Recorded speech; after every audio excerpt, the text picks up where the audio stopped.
Hello students, hope you all are well and staying safe and healthy at home.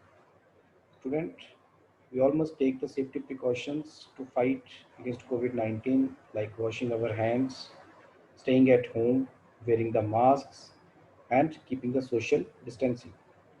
So in the previous lecture we did the mechanical properties, various mechanical properties like stress, strain. You all know stress is denoted by sigma, Greek letter sigma, and strain is denoted by the epsilon. You did the elasticity, plasticity, and in this lecture, we will be doing some more mechanical properties of the material.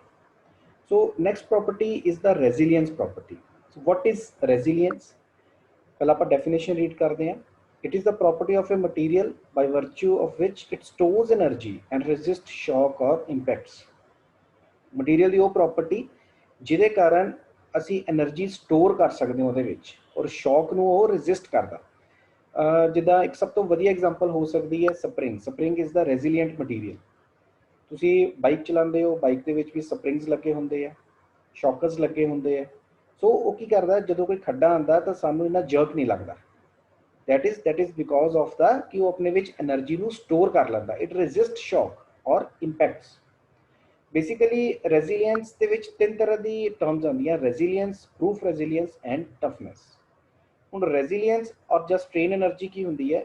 ਕਿਸੇ ਵੀ material ਦੀ capacity, it is the capacity of a material to absorb energy within the elastic limit. Elastic limit ਹੁੰਦੀ ਹੈ, ਅਸੀਂ ਇੱਕ stress strain curve ਦੇ ਵਿੱਚ ਦੇਖਿਆ ਸੀਗਾ, ਜਿੱਦਾਂ ਬੀ ਪੁਆਇੰਟ ਤੱਕ ਇਲਾਸਟਿਕ ਲਿਮਿਟ ਸੀਗੀ, ਉਸ ਤੋਂ ਬਾਅਦ ਪਲਾਸਟਿਕ ਸਟੇਜ ਸਟਾਰਟ ਹੋ ਜਾਂਦੀ ਸੀਗੀ। ਸੋ ਇਲਾਸਟਿਕ ਲਿਮਿਟ ਤੱਕ ਜਦੋਂ ਕਿਸੇ ਵੀ ਮਟੀਰੀਅਲ ਦੀ ਕੈਪੈਸਿਟੀ એનર્ਜੀ ਨੂੰ ਐਬਜ਼ੌਰਬ ਕਰਨ ਦੀ, ਉਹਨੂੰ ਆਪਾਂ ਕਹਾਂਗੇ ਸਟ੍ਰੇਨ એનર્ਜੀ ਜਾਂ ਰੈਜ਼ੀਲੀਐਂਸ। The maximum energy that can be stored in a body up to the elastic limit is known as the proof resilience. ਹੁਣ ਡਿਫਰੈਂਸ ਕੀ ਹੈ? ਇਲਾਸਟਿਕ ਲਿਮਿਟ ਤੱਕ ਜਦੋਂ ਕੋਈ ਬੋਡੀ ਆਪਣੇ ਵਿੱਚ એનર્ਜੀ ਨੂੰ ਸਟੋਰ ਕਰਕੇ ਰੱਖਦੀ ਹੈ, ਉਹਨੂੰ ਆਪਾਂ ਕਹਾਂਗੇ ਰੈਜ਼ੀਲੀਐਂਸ ਜਾਂ ਸਟ੍ਰੇਨ એનર્ਜੀ। ਮੈਕਸਿਮਮ એનર્ਜੀ ਜਿੰਨੀ ਬੋਡੀ ਸਟੋਰ ਕਰਕੇ ਰੱਖ ਸਕਦੀ ਹੈ up to the elastic limit, ਉਹਨੂੰ ਆਪਾਂ ਕਹਾਂਗੇ ਪ੍ਰੂਫ ਰੈਜ਼ੀਲੀਐਂਸ। ਟਫਨੈਸ ਕੀ ਹੈ? It is the property of a material by virtue of which it can absorb the maximum energy before the fracture takes place. So मैं उसे stress strain curve ਦੀ ਗੱਲ ਕਰੂੰਗਾ। ਆਪਾਂ ਦੇਖਿਆ ਸੀਗਾ ਇੱਕ fracture point ਸੀਗਾ ਜਿੱਥੇ ਮਟੀਰੀਅਲ ਬ੍ਰੇਕ ਕਰ ਜਾਂਦਾ। ਹੁਣ ਟਫਨੈਸ ਕੀ ਹੈ? ਕਿਸੇ ਵੀ ਮਟੀਰੀਅਲ ਦੀ ਉਹ ਪ੍ਰਾਪਰਟੀ ਜਿਹਦੇ ਕਰਕੇ ਉਹ ਆਪਣੇ ਵਿੱਚ ਮੈਕਸਿਮਮ એનર્ਜੀ ਸਟੋਰ ਕਰ ਸਕਦੀ ਹੈ ਫ੍ਰੈਕਚਰ ਹੋਣ ਤੋਂ ਪਹਿਲੇ, ਬ੍ਰੇਕ ਕਰਨ ਤੋਂ ਪਹਿਲੇ। ਸੋ ਦੈਟ ਇਜ਼ ਦਾ ਟਫਨੈਸ। ਟਫਨੈਸ ਦੀ ਤੁਸੀਂ ਐਗਜ਼ਾਮਪਲ ਦੇਖ ਹੋ ਸਕਦੀ ਹੈ, ਜਿੱਦਾਂ ਟੰਗਸਟਨ ਮਟੀਰੀਅਲ ਹੁੰਦਾ, ਟੰਗਸਟਨ ਨੂੰ ਜਦੋਂ ਅਸੀਂ ਸਟੀਲ ਦੇ ਨਾਲ ਅਲੋਏ ਕਰ ਦਿੰਦੇ ਆ, ਟੰਗਸਟਨ ਅਲੋਇਡ ਵਿਦ ਸਟੀਲ, ਤਾਂ ਕਾਫੀ ਟਫਰ ਮਟੀਰੀਅਲ ਬਣ ਜਾਂਦਾ। That is the example of ਟਫਨੈਸ।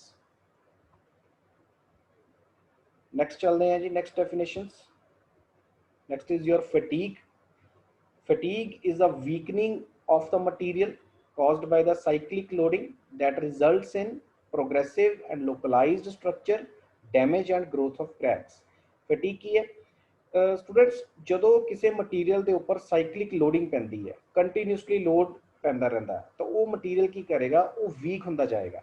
ਜਿੱਦਾਂ ਮੈਂ ਗੇਅਰਸ ਦੀ ਗੱਲ ਕਰ ਲਵਾਂ, ਹੋਰ ਕਈ ਰੋਟੇਟਿੰਗ ਪਾਰਟਸ ਹੈ ਉਹਨਾਂ ਦੀ ਗੱਲ ਕਰ ਲਈਏ, ਰੋਟੇਟਿੰਗ ਮਸ਼ੀਨਰੀ ਪਾਰਟਸ, ਜਾਂ ਆਪਾਂ ਮੋਟਰ ਸ਼ਾਫਟ ਦੀ ਗੱਲ ਕਰ ਲਈਏ, ਉਹਨਾਂ ਦੇ ਵਿੱਚ ਕੀ ਹੈ? ਸਾਈਕਲਿਕ loading is there.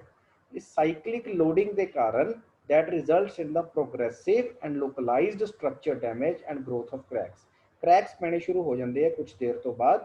so that property is known as the fatigue property. Material ਜਿਹੜਾ ਹੁੰਦਾ ਤੁਹਾਡਾ ਵੀਕਨ ਹੋਣਾ ਸ਼ੁਰੂ ਹੋ ਜਾਂਦਾ, ਕਮਜ਼ੋਰ ਹੋਣਾ ਸ਼ੁਰੂ ਹੋ ਜਾਂਦਾ, that is the fatigue. creep ਕੀ ਹੈ? it is defined as the property of a material by virtue of which it deforms continuously under a steady load and is important at elevated temperatures.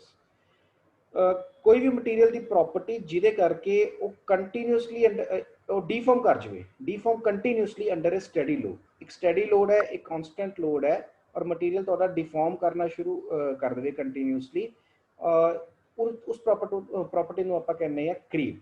ਜਿੱਦਾਂ ਜਿੱਥੇ temperature ਦਾ role ਜ਼ਿਆਦਾ ਹੁੰਦਾ, elevated temperature, ਇਨਕਰੀਜ਼ਡ temperature, ਜਿੱਦਾਂ ਤੁਹਾਡੇ IC engines ਹੋ ਗਏ, ਤੁਹਾਡੇ ਬੋਇਲਰਸ ਹੋ ਗਏ, ਤੁਹਾਡੀ ਟਰਬਾਈਨਸ ਹੋ ਗਈਆਂ, ਉੱਥੇ ਕਰੀਪ ਪ੍ਰੋਪਰਟੀ ਬਹੁਤ ਜ਼ਿਆਦਾ ਇੰਪੋਰਟੈਂਟ ਹੈ ਕੋਈ ਵੀ ਇੱਦਾਂ ਦੇ ਪਾਰਟ ਨੂੰ ਡਿਜ਼ਾਈਨ ਕਰਨ ਦੇ ਵਾਸਤੇ। ਕਿਉਂ? ਕਿਉਂਕਿ ਜਿਹੜਾ ਤੁਹਾਡਾ ਮਟੀਰੀਅਲ ਹੈ ਉਹ ਡਿਫਾਰਮ ਕਰ ਜਾਏਗਾ ਜਦੋਂ ਤੁਹਾਡਾ ਟੈਂਪਰੇਚਰ ਰਾਈਜ਼ ਕਰੇਗਾ। ਤਾਂ ਫਿਰ ਆਪਾਂ ਮਟੀਰੀਅਲ ਦੀ ਸਿਲੈਕਸ਼ਨ ਵੀ ਉਸ ਹਿਸਾਬ ਨਾਲ ਕਰਦੇ ਆ ਕਿ ਜਿਹੜਾ ਸਾਡਾ ਮਟੀਰੀਅਲ ਹੈ ਉਹਨੂੰ ਕੋਈ ਇਫੈਕਟ ਨਾ ਪਵੇ, ਕਿਉਂਕਿ ਟੈਂਪਰੇਚਰ ਦਾ ਰੋਲ ਇੱਥੇ ਜ਼ਿਆਦਾ ਹੁੰਦਾ। ਕਰੀਪ ਦੀਆਂ ਤਿੰਨ ਸਟੇजेस ਹੈ ਜੀ। One is the primary creep, secondary creep and tertiary creep. This is your graph. ਇੱਕ ਸਾਈਡ ਦੇ ਉੱਪਰ ਆਪਾਂ ਸਟ੍ਰੇਨ ਨੂੰ ਸ਼ੋ ਕੀਤਾ ਵਰਟੀਕਲ ਐਕਸਿਸ ਦੇ ਉੱਪਰ, ਤੁਸੀਂ ਐਪਸਾਈਲਨ ਸਟ੍ਰੇਨ ਦਾ ਸਿੰਬਲ, ਔਰ ਉਸ ਤੋਂ ਬਾਅਦ ਇਸ ਹॉरिजॉन्टल ਐਕਸਿਸ ਦੇ ਉੱਪਰ ਆਪਾਂ ਟਾਈਮ ਨੂੰ ਸ਼ੋ ਕੀਤਾ ਵਿਦ ਸਮਾਲ ਟੀ। ਹੁਣ ਇਸ ਗ੍ਰਾਫ ਦੇ ਵਿੱਚ this is point O, origin point O तो A तक ही है इनिशियल डिफॉर्मेशन, जो डिफॉर्मेशन थोड़ी हो गई A तो B is the primary region, primary creep, B to C is the secondary creep and C to D is the tertiary creep. और उस तो बाद D तो बाद की होएगा material will be material fracture हो जाएगा, फ्रैक्चर पॉइंट आ जाएगा। ਹੁਣ ਪ੍ਰਾਇਮਰੀ ਕਰੀਪ ਦੇ ਵਿੱਚ ਦੇਖੋ A ਤੋਂ B primary creep ਜਾਂ ਆਪਾਂ ਇਹਨੂੰ ਕਹਿੰਦੇ this is the first stage creep in which resistance of the material increases by virtue of its own deformation. It is also known as the transient or cold creep. ਇਹ ਜੋ A ਤੋਂ B ਤੁਸੀਂ curve ਦੇਖ ਰਹੇ ਹੋ ਇੱਕ ਨॉन linear curve ਹੈ, ਇਹ ਸਟ੍ਰੇਟ ਲਾਈਨ ਨਹੀਂ ਹੈ। A ਤੋਂ B ਇਹਨੂੰ ਆਪਾਂ ਟ੍ਰਾਂਜ਼ੀਐਂਟ ਕਰੀਪ ਵੀ ਕਹਿੰਦੇ ਆ, ਟ੍ਰਾਂਜ਼ੀਐਂਟ ਮੀਨਸ ਚੇਂਜ, ਜਾਂ ਅਸੀਂ ਇਹਨੂੰ ਕੋਲਡ ਕਰੀਪ ਕਹਿੰਦੇ ਆ। ਹੁਣ ਕੋਲਡ ਕਰੀਪ ਕਿਉਂ ਕਹਿੰਦੇ ਆ? ਕੋਲਡ ਕਰੀਪ ਇਸ ਕਰਕੇ ਕਹਿੰਦੇ ਆ ਕਿਉਂਕਿ ਇੱਥੇ ਜੋ ਟੈਂਪਰੇਚਰ ਹੁੰਦਾ ਉਹ ਘੱਟ ਹੁੰਦਾ, it occurs at the lower temperature, ਇਸ ਕਰਕੇ ਆਪਾਂ ਇਹਨੂੰ ਕਹਿੰਦੇ ਕੋਲਡ ਕਰੀਪ। ਸਟਾਰਟਿੰਗ ਦੇ ਵਿੱਚ initially it is very fast, ਠੀਕ ਹੈ, ਪਹਿਲੇ ਬਹੁਤ ਜ਼ਿਆਦਾ ਫਾਸਟ ਹੋਏਗਾ ਔਰ ਬਾਅਦ ਦੇ ਵਿੱਚ ਇਹ ਸਲੋ ਡਾਊਨ ਕਰ ਜਾਏਗਾ ਲੇਟਰ ਔਨ ਦੇ ਵਿੱਚ। B ਤੋਂ C ਜਿਹੜਾ ਹੋਏਗਾ that will be the secondary creep। ਇਸ ਸੈਕੰਡਰੀ ਕਰੀਪ ਨੂੰ ਆਪਾਂ ਹੌਟ ਕਰੀਪ ਵੀ ਕਹਿੰਦੇ ਆ ਔਰ ਇਹਨੂੰ ਆਪਾਂ ਸਟੈਡੀ ਸਟੇਟ ਕਰੀਪ ਵੀ ਕਹਿੰਦੇ ਆ। ਸਟੈਡੀ ਸਟੇਟ ਕਰੀਪ ਕਿਉਂ ਕਹਿ ਰਹੇ ਆ? ਕਿਉਂਕਿ ਇਹਦੇ ਵਿੱਚ ਜੋ B ਤੋਂ C ਹੈ that is almost a straight line, minor ਜੀ ਚੇਂਜ ਹੈ B ਪੁਆਇੰਟ ਔਰ C ਪੁਆਇੰਟ ਦੇ ਵਿੱਚ, B ਔਰ C ਪੁਆਇੰਟਸ ਦੇ ਵਿੱਚ ਮਾਈਨਰ ਜੀ ਚੇਂਜ ਹੈ, ਇਹਨੂੰ ਆਪਾਂ ਸਟੈਡੀ ਸਟੇਟ ਕਰੀਪ ਵੀ ਕਹਿੰਦੇ, ਮੀਨਸ ਕਨਸਟੈਂਟ ਸਟੇਟ ਕਰੀਪ ਹੈ। ਔਰ ਹੌਟ ਕਰੀਪ ਵੀ ਕਿਹਾ ਜਾਂਦਾ ਕਿਉਂ? ਇੱਥੇ ਟੈਂਪਰੇਚਰ ਜਿਹੜਾ ਹੋਏਗਾ ਬਹੁਤ ਜ਼ਿਆਦਾ ਹੋਏਗਾ ਔਰ ਜਿਹੜਾ ਕਰਵ ਹੈ that is almost linear, that is almost a straight line। So C ਤੋਂ D ਅੱਗੇ ਗੱਲ ਕਰੀਏ, C ਤੋਂ D is known as the tertiary creep region। Tertiary creep region, this is the last stage of the creep, जो fracture material होना उस तो पहले भी लास्ट स्टेज है। और जो रेट ऑफ स्ट्रेनिंग होंदा वो इत्थे बहुत ज़्यादा फास्ट होंदा। और फाइनली जो मटीरियल होंदा, ये देखो this is the final stage of creep in which rate of extension accelerates. Final stage of creep C to D, और जो रेट ऑफ थोड़ा एक्सटेंशन है एक्सलरेट करेगा एकदम C तो D वाल। ग्राफ देखो एकदम एक्सलरेट किया, रेट ऑफ स्ट्रेनिंग जो होएगा बहुत ज़्यादा फास्ट होएगा और मटीरियल जो होएगा फाइनली थोड़ा ब्रेक कर जाएगा, रप्चर कर जाएगा at takes place D point के ऊपर आने तो बाद। सो तीन स्टेजेस है क्रीप दियाँ। Primary which is A to B, that is a non linear curve. It is also known as the cold creep. क्यों? क्योंकि टैंपरेचर घट होंदा। इनिशियली स्टार्टिंग दे विच बहुत ज़्यादा फास्ट क्रीप होंदी है और बाद दे विच स्लो डाउन हो जाती है। ये जो स्टेज है B to C is almost a straight line, इन्हों आप स्टडी स्टेट क्रीप भी कहने हैं या आप हॉट क्रीप कहने हैं, टैंपरेचर बहुत ज़्यादा होंदा है इत्थे। और C तो D rate of acceleration is very high, rate of extension accelerates, और फाइनली D पॉइंट के ऊपर जाके जो थोड़ा मटीरियल है वो ब्रेक कर जाएगा। Next is stiffness. Stiffness is the property of A material by virtue of which it resist the deformation. Stiffness of spring, जिदा किसी भी मटीरियल की property which resist the deformation होने तो रेजिस्ट करना। हुण जिदा मैक्सीमम ग्रेजुएटेड तुहाडे स्प्रिंग बैलेंसिस हैगे है या स्प्रिंग कंट्रोल्ड मेयरिंग इंस्ट्रूमेंट्स है, उन्होंने विच स्प्रिंग ही लगा। क्यों? उस मटीरियल दे विच प्रॉपर्टी है so that it can resist the deformation.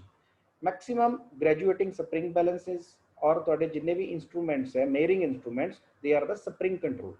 क्यों? स्प्रिंग दे विच की है? स्टिफनेस की प्रॉपर्टी है। हार्डनेस किसी भी मटीरियल की property by which it is able to resist the abrasion, scratching और indentation, that is known as the hardness. किसी भी मटीरियल की प्रॉपर्टी जो वो रेजिस्ट करे स्क्रैचिंग नू, इंडेंटेशन नू या एब्रेजन नू, that property is known as the hardness property. For example जिदा तुहाडे कोल टैंपर्ड स्टील हो गई, वो हार्डनेस प्रॉपर्टी है। तुहाडे कोल ग्रेनाइट हो गया, तुहाडे कोल कॉर्ड्स मटीरियल हो गया, ये सारे की है, these are having the hardness property.